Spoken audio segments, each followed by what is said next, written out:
week 5 of our Serve series, we continue to focus on how God is calling us to be people who love and to serve all people, in particular those who He's calling us to. In the last 3 weeks of this series, we're looking at how to serve in our home, our church, and in our community. To do so this week, we looked at Colossians chapter 3, verses 18 through chapter 4, verse 1, where Paul is giving instructions to the Christian household, where everyone in the house believes in the way of Jesus as described in the New Testament.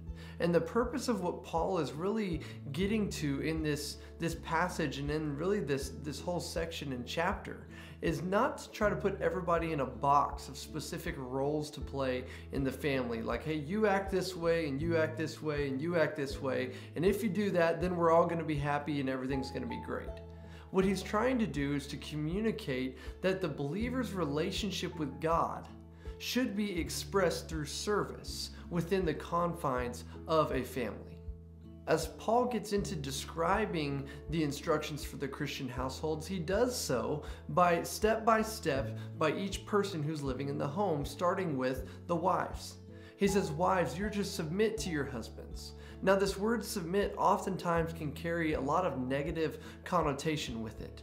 But in this case, as Paul's describing, it's not an inferior position by any means. He's actually an advocate of complete equality in marriage based out of Galatians. But rather, to submit is to honor your husband as being the spiritual leader of the home in an all-Christian household. And then you have husbands. Husbands, love your wives. Don't be harsh with them. Meaning, don't use your leadership to lord over them. But as Paul writes in Ephesians, you're actually to love your wife in the way that Christ loved, past tense, his church.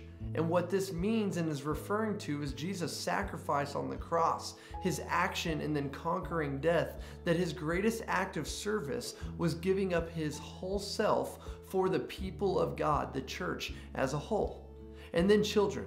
Children, serve your Christian parents through obeying them, through doing what they are asking you to do, and trusting that both mom and dad's leadership in your life is from the Lord and drawing you closer to the Lord, even if you may not understand it at that point in time. Then he says, slaves, obey your masters. Right? This is not something, of course, that we have today. This is something that was very common back historically when Paul was writing this. But the closest thing that we have to this today, though it's not in the family unit, is the employee and employer relationship. What he's telling them here is don't just obey them to try to please them and to be a people pleaser, if you will, of which I am guilty, but sincerely serve them with reverence to the Lord. That reverence to God is the motivation for action in your relationship with your, in this case, employer, but in this time when Paul's writing, slave to master. And then he says in the very end, masters, provide what is right and fair for your slaves, right? Don't undercut them.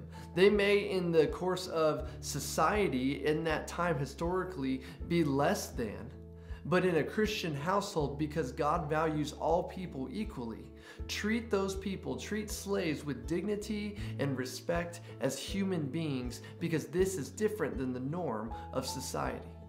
As Paul finishes describing those different parts of the family and their different ways of serving, he then ties it all together with just one verse in Colossians 3:23. He says, and whatever you do, do it with all of your heart. Don't do it to please others, but do it to please the Lord. Meaning, husbands, wives, kids, masters, slaves, serving one another is not contingent upon you being served first.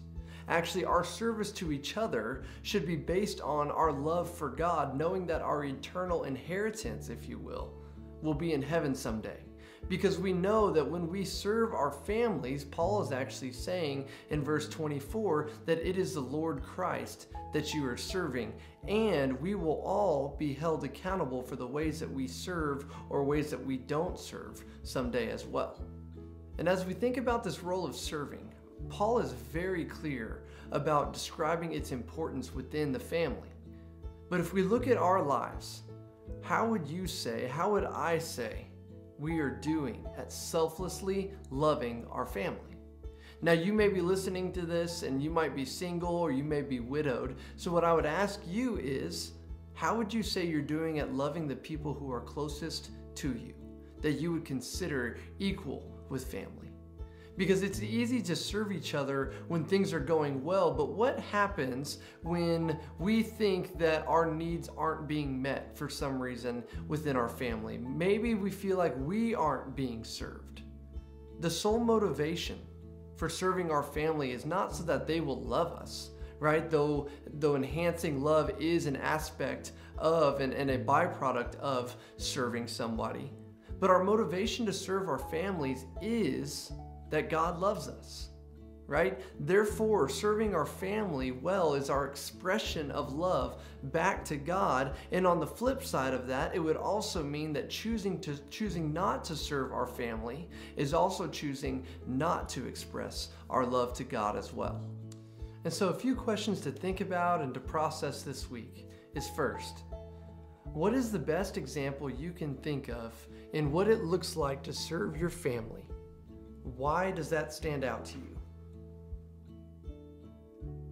Question number 2. Why can it sometimes be difficult to serve your family? And question number 3. How does knowing that serving our families is actually an expression of love to God change the way that you view your responsibility to serve your family?